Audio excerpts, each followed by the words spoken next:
Hello viewers, book review and জবে স্বাগতম। আজকে আমরা ক্লাস 11-12 ইংলিশের যে পিএসসি মাস্টার্স মিস্ট্রেস রিক্রুটমেন্ট বা WBSSC বা মাদ্রাসা সার্ভিস কমিশনের জন্য যে বইটা সেটাই আমরা দেখাবো।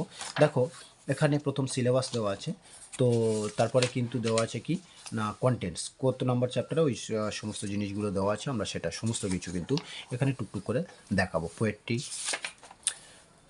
এই পোয়েট্রিগুলো দেখো, পোয়েট্রি আছে, পোয়েট্রিটা দেওয়া আছে, তারপর পোয়েট্রি সামারি দেওয়া আছে, তারপরে পোয়েট্রির উপরে MCQ প্র্যাকটিস সেট দেওয়া আছে। আমরা বইটা একটু সাউন্ডের মাধ্যমে রিভিউ করে দেখানোর